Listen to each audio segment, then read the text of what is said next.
तुम लोग को जो लास्ट टाइम मैंने क्वेश्चन दे के गए थे, इसी क्वेश्चन पर यहाँ खेल फिर से शुरू हो चुका है। जरा से ध्यान देना, बड़ा मजेदार क्वेश्चन है ना। इसमें सिलेंडर है और ये कर्व सरफेस है, फिक्स कर्व सरफेस है, और सिलेंडर यहाँ पर ऑसिलेट कर रहा है विथ प्योर रोलिंग मोशन, मतलब रोलिंग विदाउट स्लिपिंग, मतलब यहाँ रफ सरफेस।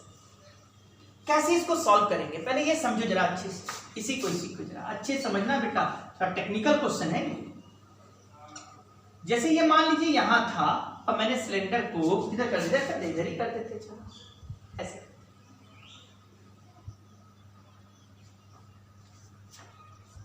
या इधर समझा, इधर ज्यादा अच्छा समझ में आता तुम लोग को, इधर ही से समझाते हैं। चलो इधर कर दिया मैंने सिलेंडर में। आपको मालूम है सिलेंडर में क्या क्या फोर्स लगेगा? एक तो नॉर्मल रिएक्शन फोर्स लगेगा ऐसे, जो सेंटर की तरफ हो, एक mg लगेगा, नहीं समझे? और इसमें भी कोई दो राय नहीं, फ्रिक्शन फोर्स भी लगेगा, mg का इधर कंपोनेंट होगा, फ्रिक्शन इधर लगेगा, यहाँ फ्रिक्शन फोर्स भी, टेंजेंशियल। अब यहां जब ये प्योर रोल करेगा तो यहाँ 2 ओमेगा होगी, ये जरा समझिएगा। एक तो क्या होगा, ऐसे ऐसे जा रहा है, इसका सेंटर ऑफ मास, जो सेंटर ऑफ मास ऐसे से जा रहा है तो ये ऑसिलेट कर रहा है, ये ऑसिलेशन का ओमेगा, ये वाला थीटा होगा, ये वाला थीटा, समझ रहे होंगे सब लोग?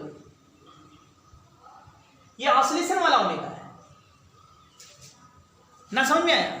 ये ऑसिलेशन वाला ओमेगा है, और ऑसिलेशन से समझ में आ रहा है, ये ऑसिलेशन वाला ओमेगा है, एक ये ओमेगा, और एक ये जब प्योर रोल कर रहा होगा तो इसका VCM इधर होगा, तो ये ओमेगा डैश इधर आएगा, ये रोटिंग कर रहा है, रोलिंग वाला, दोनों अलग अलग है, पहले ये समझना। एक एक तो सेंटर मास खुद ऐसे कर रहा है, तो इसका ऑसिलेशन वाला ओमेगा, और एक ये रोल कर रहा है आपने, ये अलग ओमेगा है, ये रोलिंग वाला ओमेगा डैश है, और ये ऑसिलेशन वाला ओमेगा है। एकदम बातें क्लियर है कि नहीं? सब स्टूडेंट को समझ में आ रहा है कि नहीं? यहां तक समझना ही पड़ेगा। अब ये समझ में आता है सर, हाँ ये ऑसिलेट करेगा, और ये दूरी यहां से कैपिटल R माइनस R है, होना बेटा पूरा कैपिटल R है, ये R है, तो R माइनस R है, ये ऑसिलेट करेगा, यदि उसके हिसाब से V बराबर R ओमेगा लगेगा, तो ऑसिलेशन के हिसाब से, इस वाले के हिसाब से हम लिख सकते हैं VCM जो होगा वो R minus small r into omega, ये ओमेगा है ऑसिलेशन वाला है। अब भाई कोई पार्टिकल यहां रहे और यहां पर इसका मान लो सिस्टम पे इसका एंगुलर वेलोसिटी ओमेगा है, तो यहां v बराबर क्या लिखेंगे? R ओमेगा, R यहां से दूरी R माइनस R। और यदि ये प्योर रोल कर रहा है और रोलिंग वाला एंगुलर वेलोसिटी ओमेगा डैश है, तो आप ये भी कहोगे कि ये VCM जो होगा, यहाँ का VCM और यहाँ पॉइंट ऑफ कांटेक्ट पे वेलोसिटी 0 होना चाहिए, तो VCM इधर, स्मॉल r ओमेगा डैश इधर, तो VCM बराबर स्मॉल r ओमेगा डैश भी होना चाहिए। क्या यहां से हम ओमेगा और ओमेगा डैश में रिलेशन निकाल लिए कि नहीं? क्या निकाल लिए? R minus small r omega equal to small r omega dash. आ रहा है समझ? अब यदि समझिएगा, यदि इसको हम डिफरेंशिएट कर दे तो अल्फा का रिलेशन आ जाएगा, t के रिस्पेक्ट में डिफरेंशिएट कर दो तो यह आ जाएगा R minus small r into alpha, और इधर जाएगा क्या बेटा? Small r into alpha dash. Alpha dash इसका है रोटेशन का, रोलिंग मोशन का, जो ये अपने एक्सिस के वो रोटेट करा वो है, और जो अल्फा है वो वास्तव में इसके अबाउट जो घूम रहा है, ऑसिलेट कर रहा है, उसका। थोड़ा समझ में आ रहा होगा, हल्का हल्का।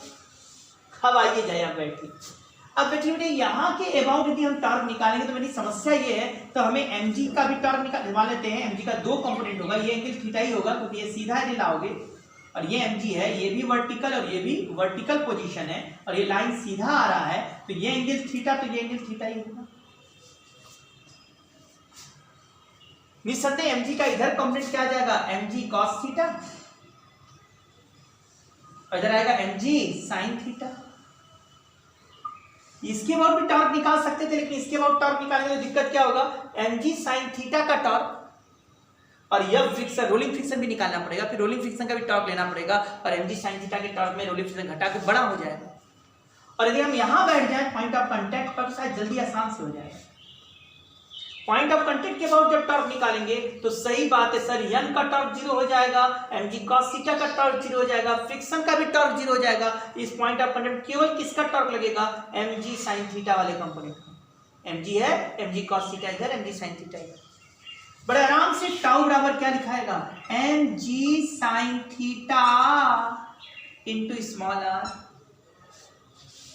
लेकिन ये जो टॉर्क दे रहा होगा बेटा mg sin theta into small r, इसके कारण ये अल्फा डैश होगा, इसका एंगुलर ऐसे अल्फा डैश होगा। अल्फा नहीं, अल्फा तो ये है इसका, और ये जो इसके पास बैठ के जो हम टॉर्क निकालते हैं इसका रोलिंग मोशन का अल्फा आता है, उसका जो अपने एक्सिस के अबाउट रोटेट करा वो एंगुलर एक्सेलरेशन अल्फा आ रहा है। मेरे स्टूडेंट को समझ में आ रहा होगा थोड़ा। mg sin theta into small r, tau निकल गया हम लोग का। हाँ, टाउ बराबर क्या लिखेंगे, आई अल्फा, अल्फा नहीं आई अल्फा डैश, इसको अल्फा डैश बोले इसके।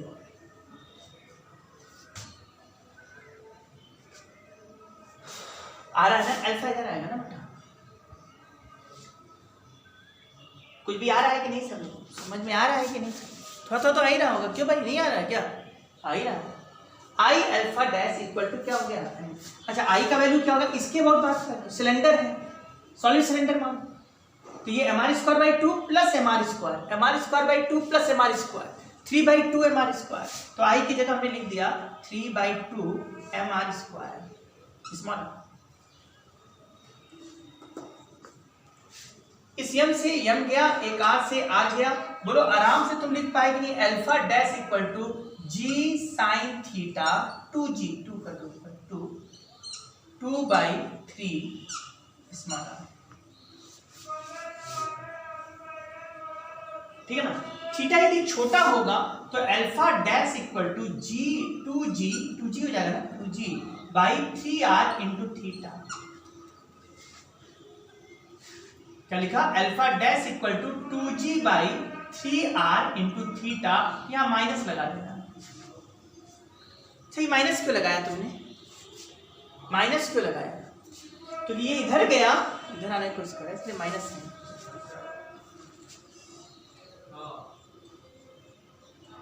आया कि नहीं, मिटा रहे हैं।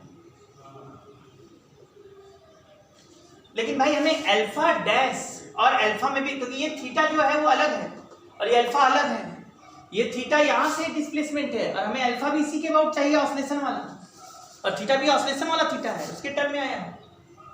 तीन ही करेंगे अल्फा बराबर ओमेगा स्क्वायर थीटा, किए नहीं कि गए, ये ओमेगा स्क्वायर से कंपेयर नहीं होगा, क्योंकि यहाँ अल्फा डैश नहीं अल्फा होना चाहिए, अल्फा, क्योंकि यहाँ एंगुलर एक्सेलेरेशन होगा लेकिन ऑसिलेशन का एंगुलर एक्सेलेरेशन, और ये रोटेशन के एक्सिस के और रोटेशन का अल्फा डैश, और अल्फा डैश और अल्फा में रिलेशन यहाँ मिल रहा है, alpha dash equal to r minus small r alpha by small r। यहाँ क्या लिख देंगे, alpha dash equal to r minus small r into alpha by small r। देख लो पहले सही है कि नहीं भाई, कुछ गड़बड़ी चेक करो, alpha dash r minus r alpha by small r, और इधर क्या लिख दिया, -2g/3r into theta, r cut गया बेटा, अल्फा बराबर -2g/3r माइनस r।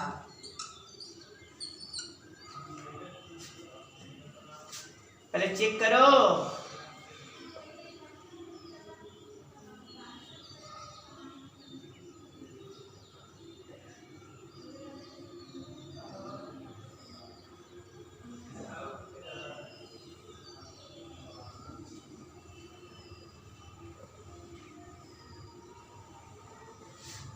और ये टर्म पूरा का पूरा ओमेगा स्क्वायर हो गया, तो ओमेगा इक्वल टू कितना हो गया, √2g/3r minus small r। Omega 2π/t था, इसको सॉल्व कर लीजिए तो t बराबर क्या हो जाएगा, 2π√3r माइनस स्मॉल r/2g। हो गया, खेल खत्म। ओमेगा 2π/t था, इसको लेकर तो t equal to 2π√3r minus r/2g, time period निकलकर आ गया। क्या आया कि नहीं सब लोगों को, ये भी एक बेहतर क्वेश्चन था, है ना, इसको आप सब लोग सॉल्व कर ले जाओ। इसमें भी बड़ा प्रिकॉशन लेना था। अब यहाँ पर कभी बेटा हम दे दिए सिलेंडर, वो दे देखता सॉलिड स्फीयर, तो बस यहाँ जाएगा वही आई का वैल्यू अलग हो जाएगा और सब कहानी वही होगा। आई तो यहाँ पर हम लोग 3/2 कर दिए, वो 2/5 माइनस का प्लस हमारे इसका 7/5 माइनस का हो जाएगा। सॉल्व कर लेना, आंसर निकल कर आ जाएगा। देख लेना कैलकुलेशन सही होना चाहिए। हाँ, इसमें बड़ा खास बात था 2 ओमेगा, है ना, अपने एक्सिस के अबाउट रोटेट करना, और ये ऑसिलेट, हमें यहाँ जो चाहिए था वो ऑसिलेट के अबाउट चाहिए था। तो इस तरह से ये पूरा बात हम लोगों ने सिस्टम के ढेर सारे कुछ अच्छे कुछ जनरल सभी तरह के क्वेश्चन लगाए, चलता चला गया एसएचएम। लेकिन एसएचएम के बाद एसएचएम के ही एक बड़ा इंपॉर्टेंट पॉइंट है जो कह सकते हैं कि बहुत बुक में हाईलाइटेड नहीं किया, लेकिन इधर बीच क्वेश्चनों में बहुत आ रहा है और एनसीईआरटी ने उसको बहुत जगह दिया है, और इधर बीच के क्वेश्चनों में ये जगह आ रहा है, मतलब लोग दिमाग इधर लगाते हैं। एसएचएम चूंकि बहुत बड़ा टॉपिक है, वैरायटी ऑफ क्वेश्चन ढेर सारे, सब चीज एक दूसरे से जुड़ते हैं, इसमें हाइड्रोस्टैटिक्स भी है, ग्रेविटेशन भी है, एनर्जी का सलाह भी लग जाता है, वेलोसिटी भी है, कंसेप्ट भी एसएचएम का ढेर सारा है, इक्वेशन बेस्ड क्वेश्चन भी ढेर सारे हैं, इक्वेशन के पर भी बेस है, फंक्शन पर भी इसमें बन जाते हैं क्वेश्चन, तो ढेर सारा एसएचएम का बात है। लेकिन इसी में अब हम बात करते हैं डैम्प्ड ऑसिलेशन। देखो अभी जितना बात हमने किया सब में फ्री ऑसिलेशन था। फ्री माने कोई फ्रिक्शन, एयर रेजिस्टिव नहीं फोर्स था। मानते हैं कि भाई यहां से छोड़ा तो केवल mg काम कर रहा है, और mg का कंपोनेंट, इसको मतलब पेंडुलम लिया और यहां से छोड़ा तो केवल mg का एक कंपोनेंट काम कर रहा है, और mg का कंपोनेंट इसको क्या कर दे रहा है, इसको ला रहा है, और वही रिस्टोरिंग फोर्स का काम कर दिया। नहीं है, फ्री ऑसिलेशन में केवल रिस्टोरिंग फोर्स था, और रिस्टोरिंग फोर्स कंजर्वेटिव था, तो जितना इधर एम्पलीट्यूड उतना इधर एम्पलीट्यूड, जितना इधर जाता था उतना इधर जाता था, ऐसे ही बार बार होता जाता। तो हम कहते थे कि ये फ्री ऑसिलेशन है जिसमें कोई एम्पलीट्यूड घट नहीं रहा है और लगातार वो ऑसिलेट करता जा रहा है। लेकिन प्रैक्टिकली क्या ऐसा होता है? प्रैक्टिकली आप एक पेंडुलम को यदि ऐसे करके थोड़ा ही एंगल, हमेशा याद रखिएगा 10 डिग्री से कम एंगल करना पड़ेगा तब ऐसे चले। तो यदि छोटा सा भी एंगल आप डिस्प्लेस करके छोड़ दीजिए या कोई बॉडी को, तो धीरे धीरे उसका एम्पलीट्यूड घटता जाता है, घटता जाता है, घटता जाता है, घटता जाता है। यही डैम्प्ड ऑसिलेशन है। क्यों एम्पलीट्यूड घटता जा रहा है? क्योंकि वहां रेजिस्टिव फोर्स काम कर रहा है, डैम्पिंग फोर्स काम कर रहा है। डैम्पिंग माने रोकने वाला, रेजिस्टिव फोर्स। जैसे यहां के केस में एयर रेजिस्टेंस है, लिक्विड में रहेगा तो विस्कस है। तो हमेशा रेजिस्टिव फोर्स काम करता है जो उसकी एनर्जी को क्या करता है, खत्म करता है। उसकी एनर्जी को क्या करता है बेटा, खत्म करता जाता है। इस फोर्स को हम लोग डैम्पिंग फोर्स कहते हैं। तो आप कहते हैं भाई इसका मतलब है एक्चुअल में भी देखा जाए तो जब फ्री ऑसिलेशन कराते हो, फ्री ऑसिलेशन कराते हो, फ्री ऑसिलेशन कराते हो तो उस समय तो एम्पलीट्यूड सेम होना चाहिए, लेकिन प्रैक्टिकली ऐसा नहीं होता है। धीरे धीरे उसका एम्पलीट्यूड टाइम के साथ धीरे धीरे घटने लगता है। क्यों घटने लगता है? क्योंकि वहां डैम्पिंग फोर्स, डैम्पिंग फोर्स माने रेजिस्टिव फोर्स। जैसे पेंडुलम की कैसे बात करें तो सर पेंडुलम में कौन डैम्पिंग फोर्स का काम करेगा, एयर रेजिस्टेंस, और इससे उसका एम्पलीट्यूड जो टाइम के साथ लगातार कंटिन्यूस घटता जा रहा है, इसी को हम कहते हैं डैम्प्ड ऑसिलेशन। जिसमें कोई बॉडी यदि फ्री ऑसिलेट कर रहा है तो धीरे धीरे उसका जो एम्पलीट्यूड है वो टाइम के साथ डिक्रीज होने लगता है, इसी को हम कहते हैं डैम्प्ड ऑसिलेशन। और धीरे धीरे धीरे धीरे धीरे धीरे कहीं ना कहीं जाकर रुकता है। डैम्प्ड ऑसिलेशन कर सकते हो, एग्जैक्ट पीरियोडिक नहीं होता है। एग्जैक्ट हम नहीं कर सकते पीरियोडिक है, क्योंकि आप जानो ऑसिलेशन तो कर रहा है अपने इक्विलिब्रियम पॉइंट के बाद इधर उधर ऑसिलेशन कर रहा है, लेकिन एग्जैक्ट स्ट्रिक्टली पीरियोडिक नहीं कर सकते क्योंकि वही पाथ फॉलो नहीं हो रहा। अभी यहां तक गया, अब अगले में थोड़ा कम गया, फिर अगले में और थोड़ा कम गया, फिर थोड़ा कम, थोड़ा कम। हाँ ये कर सकते हैं, डैम्पिंग बहुत कम हो तो बोला जा सकता पीरियोडिक है, बहुत कम कम अंतर है। लेकिन डैम्पिंग ज्यादा हो जाए तो वहां पर कर दो, वहां पीरियोडिक दिखेगा ही, पीरियोडिक बहुत कम हो जाएगा ना। तो ये स्ट्रिक्टली पीरियोडिक फॉलो नहीं करता। इसका इक्वेशन कैसे बनता है ये भी देख लिया। अब बताओ जाए डैम्पिंग में कौन कौन फोर्स काम करेगा। हम इक्वेशन बनाएंगे, डैम्पिंग में 2 फोर्स काम करेगा। जनरली जब फ्री ऑसिलेशन होता है तो हम F बराबर माइनस kx कहा करते हैं। के फोर्स कांस्टेंट था, याद है सब लोग को ना, यही ना। F बराबर ma होता रहा तो ये माइनस k बाई m, और टाइम पीरियड निकालना होता रहा तो बड़े आराम से निकल जाता रहा, omega equal to under root k by m, t बराबर 2 पाई। इसको k को कहते रहे फोर्स कांस्टेंट। तो ये फ्री ऑसिलेशन था तो F बराबर माइनस kx था। अब एक और फोर्स लग गया, रेजिस्टिव फोर्स, डैम्पिंग फोर्स। और डैम्पिंग फोर्स हमेशा वेलोसिटी के प्रोपोर्शनल होता है और डायरेक्शन में अपोजिट। डैम्पिंग फोर्स इसको कहते हैं माइनस बी इंटू वी। ध्यान दीजिएगा, हम यहां नोटेशन एनसीईआरटी का ले रहे हैं। माइनस बी इंटू वी होता है, वी वेलोसिटी है, बी डैम्पिंग कांस्टेंट है, तो कह सकते हैं F damping force minus b v के बराबर हो गया, डैम्पिंग कांस्टेंट। अब यहां लगा दिया minus b into v, 2 force काम किया। क्यों माइनस लगा दिया? क्योंकि डैम्पिंग फोर्स का डायरेक्शन वेलोसिटी के डायरेक्शन के अपोजिट होता है। बी डैम्पिंग कांस्टेंट जो मीडियम पर डिपेंड करेगा, मीडियम पर, जैसे विस्कस है तो विस्कस पर डिपेंड किया, तो ये मीडियम पर डिपेंड करेगा, कैसा मीडियम है उस पर डिपेंड करेगा बी। तो अब जो हम यम बराबर एम ए कहते थे, कर सकते हैं यम इंटू ए, कोई दिक्कत नहीं है, अभी भी कर सकते हैं, m into a equal to हो जाएगा minus k x minus b into b. यदि डिफरेंशियल इक्वेशन के फॉर्म में लिखे हम लोग तो बड़े आराम से ए बराबर लिख सकते हैं क्या बेटा, d2x/dt² equal to minus k/m x minus b/m dx/dt।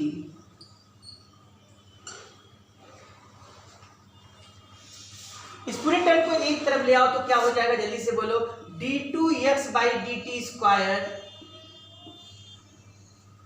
इसको इधर ले आओ, plus b/m dx/dt plus k/m into x equal to 0। d2x/dt² plus b/m dx/dt plus k/m into x equal to 0। क्या ये दिखाई दे रहा है सब लोग? ये बन गया तुम्हें डैम्प्ड ऑसिलेशन का इक्वेशन, ये बन चुका है डैम्प्ड ऑसिलेशन का इक्वेशन, ये बन चुका है डैम्प्ड ऑसिलेशन का इक्वेशन। यही है डैम्प्ड ऑसिलेशन का डिफरेंशियल फॉर्म में equation, d2x/dt² plus b/m dx/dt plus k/m x equal to 0 हो चुका है डैम्प्ड ऑसिलेशन का इक्वेशन। ये भी जान लीजिए, समझ में आया? सब लिख लो, डैम्प्ड ऑसिलेशन का इक्वेशन। ये भी जान लीजिए कि इसका यदि हम लोग लिखना चाहे सोल्यूशन, क्योंकि इसका सोल्यूशन तो करना नहीं है, डिफरेंशियल इक्वेशन याद करना पड़ जाता है, तो इसका सोल्यूशन आता है x equal to a e power minus bt/2m,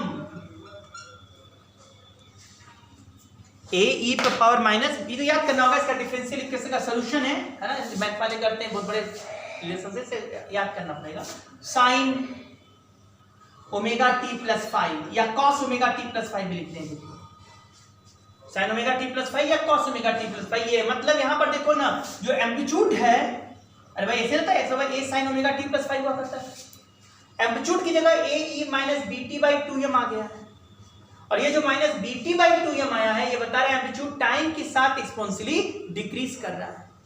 और इस समय जो ओमेगा आएगा बेटा, ओमेगा, ये ध्यान दीजिएगा, इस k/m को हम कह देते हैं नेचुरल, यही ना भाई था, ओमेगा नॉट है, omega not square equal to k/m, तो बल्कि कुछ लोग यहां पर ओमेगा नॉट स्क्वायर ही लिखते हैं इक्वेशन बनाने में, omega naught square into x। तो यही अब समझिएगा, ओमेगा नॉट है, तो ये ओमेगा कैसे निकलेगा, तो ओमेगा जो है, ओमेगा है एंगुलर फ्रीक्वेंसी डैम्प्ड ऑसिलेशन में, और यह बोला जाता है omega equal to omega not square minus b/2m का होल स्क्वायर।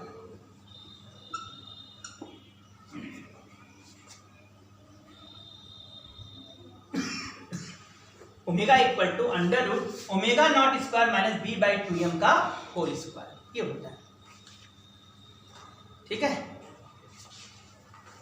नोट कर लिया?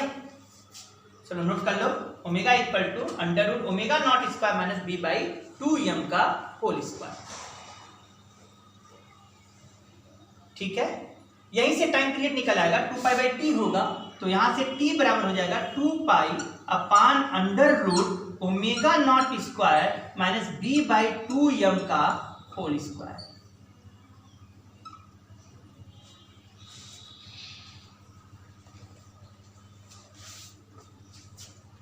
ठीक है, बस इतना पहले नोट कर लीजिए, अगले टर्म में अगला बात किया जाए।